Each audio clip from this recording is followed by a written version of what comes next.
ever stop and think about something? Where did I put it? What sound do you make? In English, it's probably, what you may not know is that, and, are sounds you want to make natural, as they can immediately show if you're a native American English speaker or not.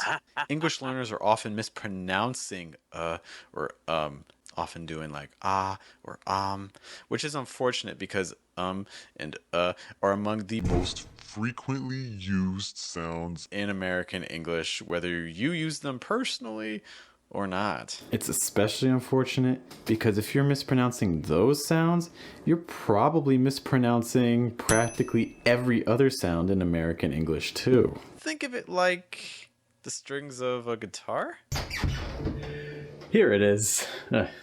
I haven't tuned this in a while. Imagine each string is a different language. They all make sounds, right? But they each sound different. This string here makes higher pitches. This string here makes lower pitches. No matter what note I play on this first string, I can never get as low as this last string.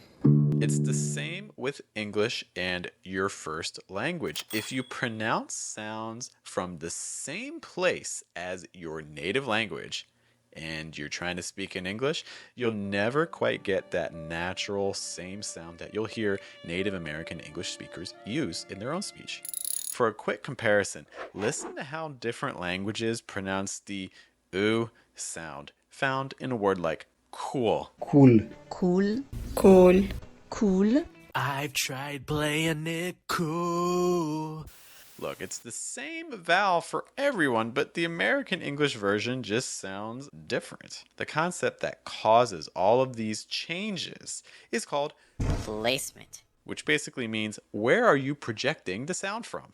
The good news is you can use this thinking sound or the schwa to calibrate or kind of set your body for all the other vowels and consonants in English. For many languages, you speak with a more closed throat. This also includes for our British English friends. For natural American English placement, though, you want to have lots of air move through your throat, and you also want to feel the sound coming from a lower position in your throat too. Making a schwa sound is a lot like tuning an instrument. You're trying to get the right sound for your language. Now, if only I could actually find my real tuner. To make a natural schwa sound, you need to put your face in a relaxed, neutral position. No smiling. No frowning. No upset faces. You'll know it's neutral if your top and your bottom teeth don't actually touch. There's a little bit of space between them. Also, the middle of your tongue will rise, but it doesn't actually make contact with the top of your mouth. Open your lips just a little bit. Lower your shoulders and try to project the sound from down here. Don't change your mouth position. See if you can now sound like this. The real magic of the sound, though, is that once you get more comfortable with it, you can then transition to other sounds from it. E, a,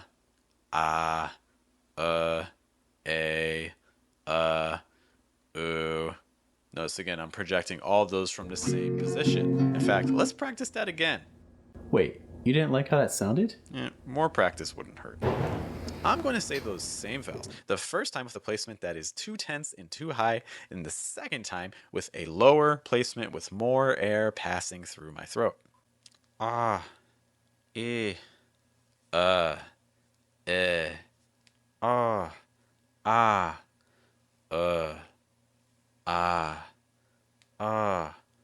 a,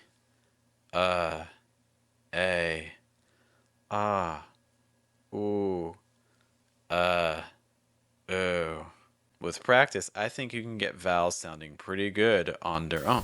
But be careful. For consonants, a funny thing can happen. That wasn't good. Suddenly, that vowel sound you're keeping low with lots of air becomes much tenser. See for yourself. How would you pronounce this? Did you say or did you say If you say it the first way, like you're keeping your sound very high and your throat may be very closed. You can feel the vibration even here. My jaw, my teeth, and my cheeks really feel that shaking from the sound. But my throat and chest area, I'm not really getting much movement there. See instead if you can drag the sound down. It's like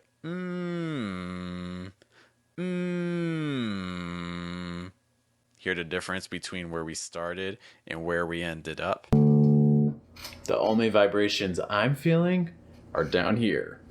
This has an even bigger impact when you put the M onto a word, especially like after the sound. Compare and The first has a tenser M sound, and it's actually making your vowel sound tenser and a little bit higher too. The second is lower, and it's also more open in the throat, so more air can go through. Listen to some other native speakers making this same sound. Pay attention to how much air is going through their throat.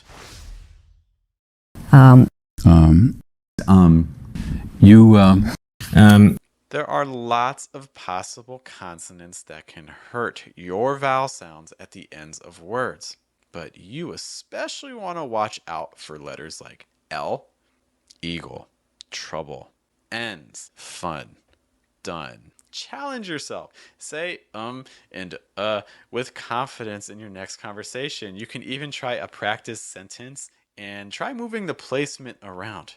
What was done? What was done? What was done?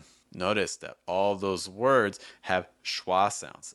What was done? Now, if you don't sound like a native speaker when you pronounce your schwa sound, don't get frustrated. Let's talk about how you can practice. In fact, these are some exercises to do over the next 7 days.